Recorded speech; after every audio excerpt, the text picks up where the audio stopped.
नमस्कार दोस्तों, CM computer में एक बार फिर से स्वागत है। आज हम देखेंगे इनपुट डिवाइस। ठीक है दोस्तों, तो चलिए देखते हैं। इनपुट डिवाइस एक ऐसी इलेक्ट्रॉनिक डिवाइस होती है जिसके द्वारा हम डिवाइस में डेटा एंट्री कर सकते हैं। यह कंप्यूटर का एक पार्ट है। हम किसी भी डिवाइस के द्वारा कंप्यूटर या पर्सनल कंप्यूटर में कुछ भी इनपुट कर सकते हैं, उसे इनपुट डिवाइस कहा जाता है। इसके कुछ उदाहरण हैं keyboard, mouse, scanner, microphone, light pen. ये सभी इनपुट डिवाइस से हम कंप्यूटर के अंदर कुछ इनपुट कर सकते हैं। ठीक है दोस्तों, जितने भी डाटा होते हैं इन डिवाइस से हम इनपुट कर सकते हैं। नेक्स्ट है, सबसे पहला यहाँ पे दिया हुआ है कीबोर्ड। ठीक है दोस्तों, कीबोर्ड कंप्यूटर में डाटा को इनपुट करने का सबसे अच्छा, सरल और सबसे अधिक उपयोग किए जाने वाला इनपुट डिवाइस है। इसे best input device of computer माना जाता है। कीबोर्ड का प्रयोग कंप्यूटर में डाटा को टेक्स्ट और न्यूमेरिकल रूप में इनपुट करने, टाइपिंग करने आदि के लिए किया जाता है। ठीक है दोस्तों, नेक्स्ट देखते हैं माउस। माउस किसी भी कंप्यूटर सिस्टम के लिए मुख्य इनपुट डिवाइस एक graphical user interface GUI pointing input device है, जिसका प्रयोग कंप्यूटर में पॉइंटर की मदद से बड़ी ही आसानी से इनपुट देने के लिए किया जाता है। नेक्स्ट देखते हैं जॉयस्टिक। जॉयस्टिक एक इनपुट उपकरण होता है जो किसी धुरी पर घूमने वाली एक छड़ी से बना होता है, जो अपने कोड या दिशा की सूचना उस उपकरण को देती है जो उसके नियंत्रण में होती है। जॉयस्टिक का प्रयोग अक्सर वीडियो गेमिंग को नियंत्रित करने के लिए किया जाता है और आमतौर पर इसमें एक या अधिक दबाए जाने वाली बटन होते हैं, जिसकी स्थिति को कंप्यूटर द्वारा भी पढ़ा जा सकता है। आधुनिक वीडियो गेम कंसोलों पर इस्तेमाल किए जाने वाले जॉयस्टिक का एक लोकप्रिय प्रकार एनालॉग छड़ी है। ठीक है दोस्तों, नेक्स्ट देखते हैं स्कैनर। यह भी कंप्यूटर की एक महत्वपूर्ण इनपुट डिवाइस है, जिसकी मदद से कोई भी डेटा स्कैन करके सीधे कंप्यूटर में इनपुट किया जा सकता है। इसका लाभ यह होता है कि यूजर को सूचना टाइप नहीं करनी पड़ती। इसका सामान्यतः प्रयोग टेक्स्ट या चित्र, इमेज को डिजिटल रूप में बदलने या परिवर्तित करने के लिए किया जाता है। ठीक है दोस्तों, नेक्स्ट देखते हैं माइक्रोफोन। माइक्रोफोन को माइक से भी जाने जाते हैं। ठीक है दोस्तों, माइक के नाम से भी इसको जानते हैं। कंप्यूटर का एक इनपुट डिवाइस होता है जिसकी मदद से आवाज़ को डिजिटल फॉर्म में कन्वर्ट कर सकते हैं। माइक्रोफोन के द्वारा कंप्यूटर में हम आवाज़ को डाल सकते हैं और इसके द्वारा कंप्यूटर में टाइपिंग भी कर सकते हैं। माइक्रोफोन को अधिकतर लोग माइक के नाम से भी जानते हैं। माइक्रोफोन को कंप्यूटर से कनेक्ट करने के लिए साउंड कार्ड का इस्तेमाल किया जाता है।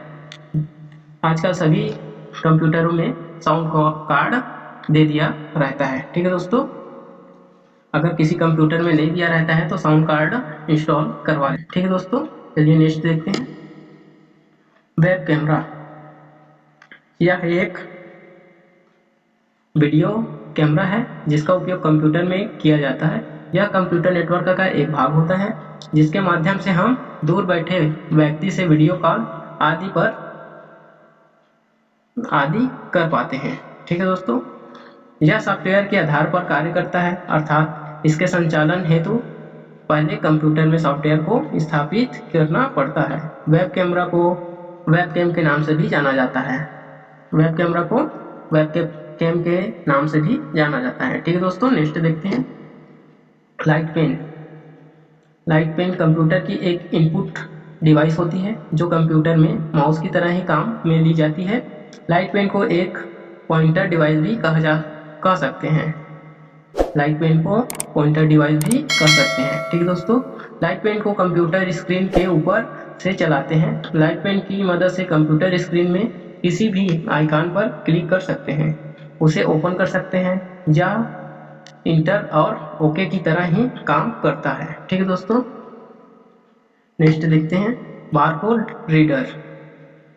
बारकोड रीडर कंप्यूटर की एक ऐसी इनपुट डिवाइस होती है जो किसी वस्तु, सामान या किसी किताब में लिखे गए बारकोड को स्कैन करती है और उसे रीड करती है।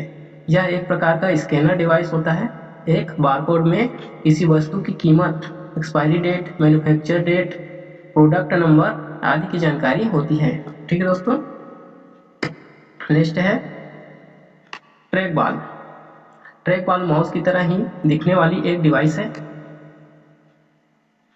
जिसके बीच में एक बॉल लगी रहती है और बॉल के द्वारा कंप्यूटर स्क्रीन में कर्सर को नियंत्रित किया जा सकता है। ठीक है दोस्तों। ट्रैक बॉल में माउस की तरह ही 2 बटन भी लगे होते हैं जिसके द्वारा कंप्यूटर स्क्रीन से किसी भी ऑब्जेक्ट को सेलेक्ट कर सकते हैं। ठीक है दोस्तों। ये भी माउस की तरह ही वर्क करता है। नेक्स्ट देखते हैं OMR स्कैनर। ठीक है दोस्तों। OMR का पूरा नाम है ऑप्टिकल मार्क रीडर। यह एक ऐसी डिवाइस है जो किसी कागज पर पेंसिल अथवा पेन के चिन्ह की उपस्थिति की जांच करती है। किसी भी परीक्षा की उत्तर पुस्तिका को जांचने की यह आधुनिक विधि है। इन परीक्षाओं के प्रश्न पत्र में प्रश्न वैकल्पिक होते हैं।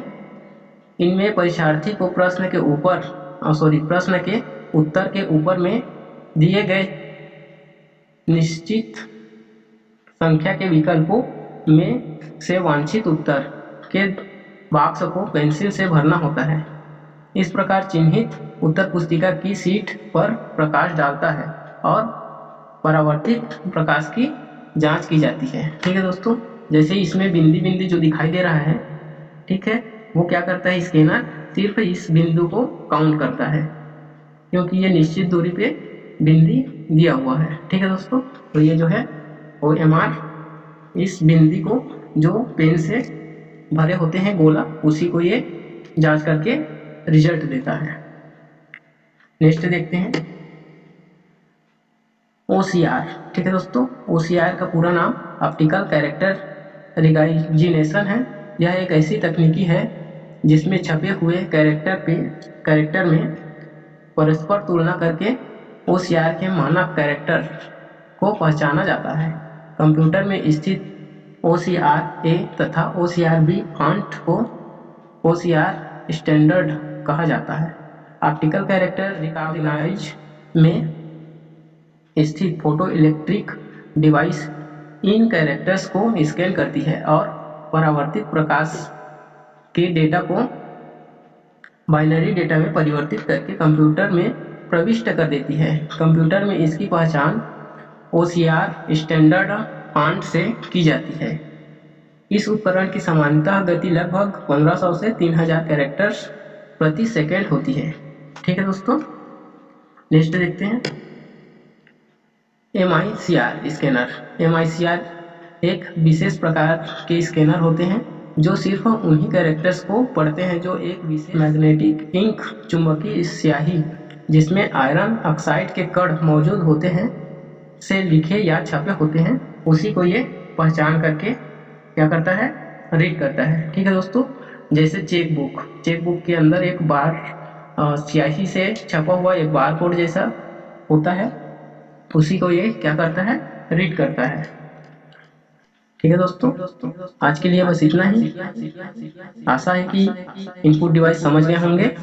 वीडियो अच्छा लगे तो लाइक करना, कमेंट करना और चैनल को सब्सक्राइब कर देना। ठीक है दोस्तों। अगले वीडियो में फिर मिलेंगे, तब तक के लिए धन्यवाद।